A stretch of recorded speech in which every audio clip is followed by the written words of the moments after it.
보통 이렇게 당대표가 이런 자리에 서면 말씀 자료 같은 걸 쓰거든요. 줍니다. 근데 대개 제가 생각했던 것보다 훨씬 더 좋은 결과물을 주고 제가 그걸 읽게 되죠. 그런데 오늘은 제가 여기까지 오는 동안 여러분을 생각했습니다. 그러면서 제 나름대로 나름대로의 소회를 그냥 좀 두서없고 산만하게 말씀드릴까 합니다. 여러분의 한 달은 어떠셨습니까?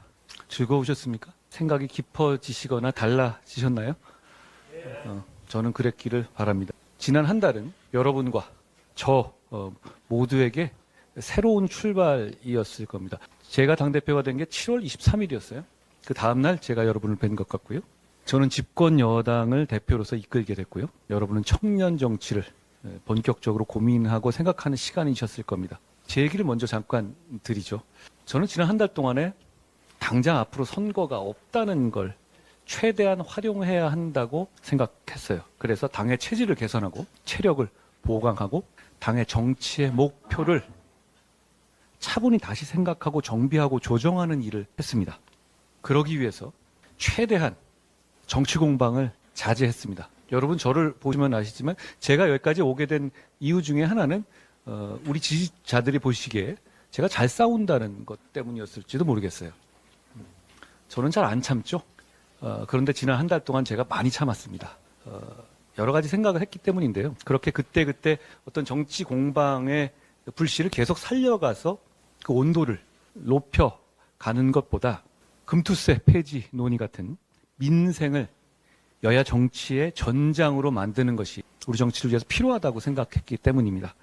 그리고 여야 대표 회담을 11년 만이라고 하던데요. 추진해서 정치를 복원해 보려고 합니다. 이재명 대표께서 빨리 쾌차하셔서 우리의 회담을 생산적으로 이끌어낼 수 있기를 기원합니다. 우리 당은 자유민주주의 정당이잖아요. 그 기본적인 내용, 전통적인 내용은 이런 거예요. 성장을 통해서 파이를 키우겠다는 정신이 있습니다. 그러니까 기본적으로는 분배보다는 성장을 더 중시하는 것이 우리 자유민주주의 정당, 보수정당의 기본 철학일 겁니다. 저도 파이를 키우고 성장을 해서 우상향 사회를 만들어야 한다는 점에 대해서 같은 생각이에요.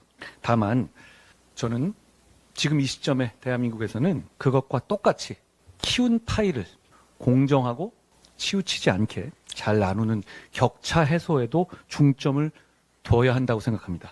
그리고 그 점을 우리의 또 하나의 중요한 무게를 나눌 수 없는 중요한 정치의 목표로 삼아야 한다고 생각하고 그런 정치를 제가 당대표가 된 이상은 하겠다는 준비를 하고 있습니다. 지난 한 달 동안에 여러 가지 제가 했던 말들이라든가 노력들이 그걸 하기 위한 거였어요.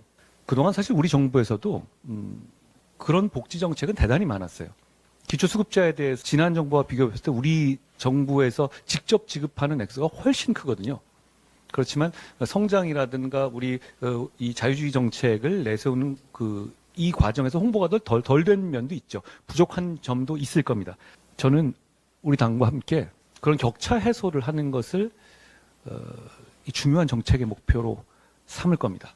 성장이라는 것은 어떻게 보면 미래를 향한 걸 수도 있잖아요. 그렇지만 현실 세계에 사는 사람들, 우리가 너무 인생이 괴로워지고 우리 삶이 힘들어지면 그런 미래는 의미가 없습니다. 그런 차원에서 격차 해소도 반드시 따라가줘야 그 파이를 키우는 성장도 가능하다고 저는 생각하는 거예요. 그런데 이제 우리 복지를 약자 복지라고도 하잖아요. 그것과는 좀 다릅니다. 복지는 약자에게도 많이 가야 하는 건 당연하지만 약자만을 위한 것이 복지여서는 안 됩니다. 저희가 말하는 격차 해소는 순전하게 약자만을 위한 복지를 말하는 것은 아닙니다. 꼭 필요한 곳, 우선순위를 둬야 될 곳에 집중해서 정교하고 과감하게 하겠다는 것이 저희 격차 해소 이 정책의 핵심이라고 말씀드립니다. 어찌 보면 말이죠. 격차 해소는 게 달을 본 것과 같다고 생각해요. 격차 해소란 말 자체는 명징하잖아요. 그거 반대하시는 분 있어요? 없을걸요. 그런데 멀리 있고 뚜렷하게 보이지만 과연 저기 갈 수 있을까? 너무 멀리 떨어져 있고 이 실현 가능성이 없어 보이는 목표 같이 보이죠. 그런데 결국 우리는 달에 가지 않았습니까?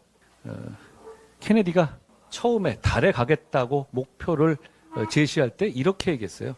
쉬우니까 하는 게 아니라 어렵기 때문에 도전하는 것이라고요. 물론 그 케네디는 달에 가는 것을 보지 못하고 죽었죠. 뭐 그렇지만 그게 상관이 있겠습니까? 그 목표를 우리가 분명히 할 것이고 우리도 역시 어렵지만 그 격차에서란 목표를 해내기 위해서 도전하겠습니다. 정교하고 과감하게요.